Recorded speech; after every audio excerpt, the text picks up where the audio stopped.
So it couldn't have really gone very high. No, it didn't go very high. Good.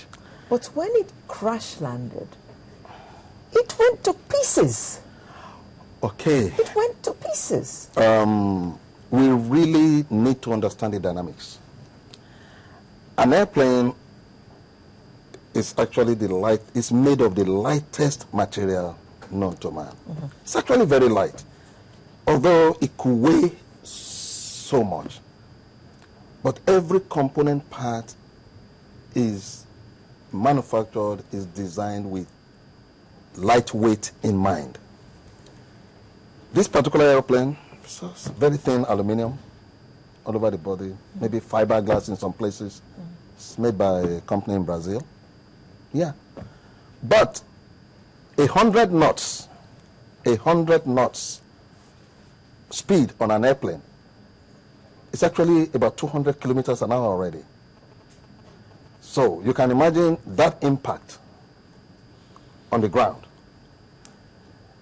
A jumbo jet of the like of the 747 will break into tiny fragments if it hit the ground at 200 miles an hour. 200 miles an hour, not to talk of 400 miles an hour. So airplanes travel very fast, and impact load on them when there is a crash is horrendous. To go to this situation with Associated Airlines,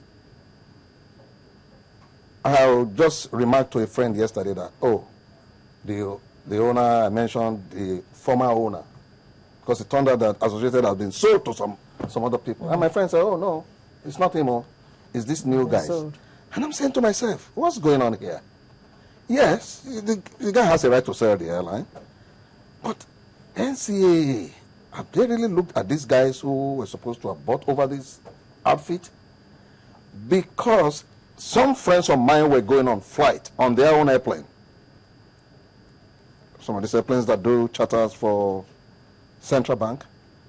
And they saw the mechanics for this ill-fated aircraft working on it a day before this flight. That aircraft has been parked amongst the airplanes that have not flown for so long. They were like, is this airplane going to fly?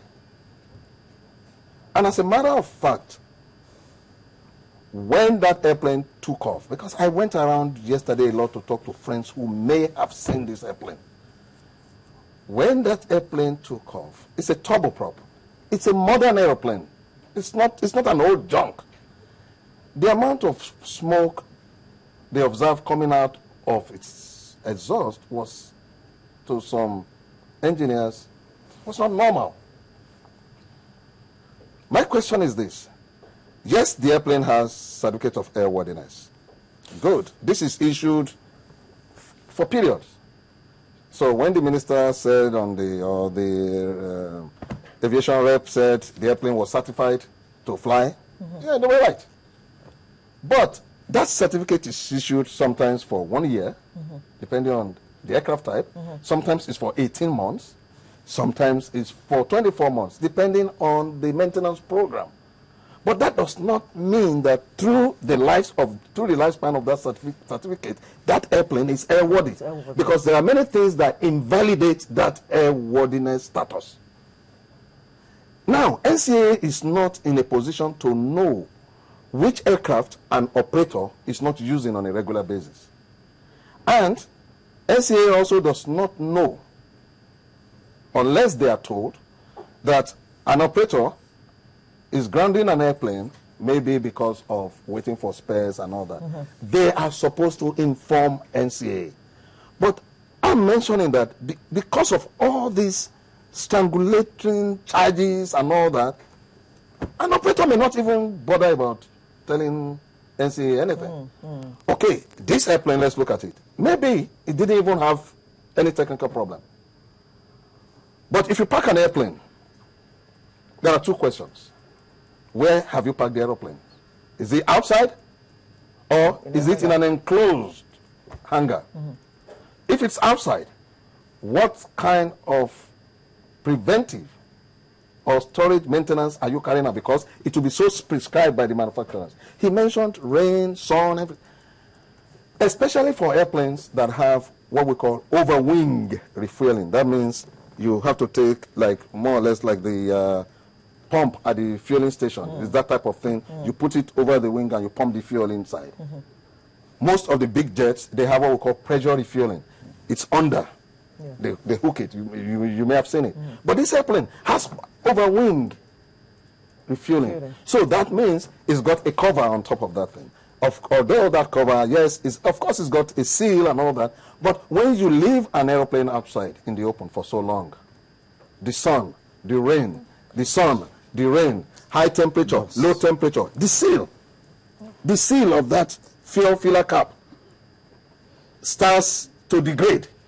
So you can't tell how much water can go into the tank. This is why certain maintenance must be carried out before that airplane can fly. Now, Captain, they may have been carried out. You are scaring us. No. You're scaring us. I do not intend to scare you. You're scaring us. The truth of the matter is, for that airplane to fly, the engineers will have carried out the required maintenance. There are checks like water drain, water checks, to know whether, to take water out of the tank. Fine.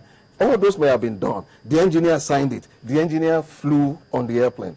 The engineer doesn't want to die. The pilot flew. The pilot doesn't want to die. Exactly. I am still flying. I don't want to die. I have a wife. I have 5 lovely children, beautiful wife. I don't want to die. But there is something wrong in the mindset of the average pilot and the engineer. That thing is, it can't happen to me. That thing is, I know this airplane, well, nothing's going to go wrong. That's it. Nothing's going to go wrong. I know this airplane. So the pilot, Captain Yakubu, he's a veteran. The man is, in fact, what is that? He has been telling some friends he's going to quit in February. You understand? This is the captain that flew the plane that crashed. Yes, the captain. The other guy was actually also being trained to become a commander. So, if that was the case, that means that was on the left seat and Captain Yakubu was on the right seat. All right, that would be the situation if he was doing training for the other guy. If not, he probably would be on the left seat. But what I'm getting at here is that when you have a situation where an airline is owing staff, crew, salaries of upward up to 6 months, you can never tell what is in the minds of the pilots or the engineers. And they will do a flight. They will do a flight. And that is why I hope the authorities are listening. That is why I refer to what is going on in Nigeria now as slave mentality. We're back to the era where pilots are actually enslaved. You owe a pilot 1 month. You owe him 1 month's salary. The next month, you pay him 1 month. You don't zero what you owe him. Then you go on for a while, then you pile it up again. Eventually, you are owing this guy about 6 months' salary, 7 months. Then the guys are saying, well, I can't leave this airline now until I get all my money. The man who owes you 1 month, who didn't pay, is owing you 7 months. Where do you think he's going to get the 7 months to pay you? So we're now in this slave mentality thing. Let me just get my money. Let me just get my money. So they go on flights. They go on flights hoping that this next charter is the one through which I'm going to get some money. Well, if the flight goes well, nothing happens. Maybe the guy now comes up and says, okay, we made some money here. It's 1 month again. But if something goes bad, like it happened on Thursday, everybody's dead. All money's owed are there. I don't see an operator who owed their staff 5 months' salary, 6 months' salary, going to the families to say, oh, we owed your breadwinner 6 months, here it is. I don't see it happening. Therefore, the authorities need to come in. Their charges are responsible, in my opinion, for creating a very harsh environment for operators. They should look into how they can bring down their charges. FAN, NAMA, All of them. We read it on the pages of newspaper. We hear it in the news.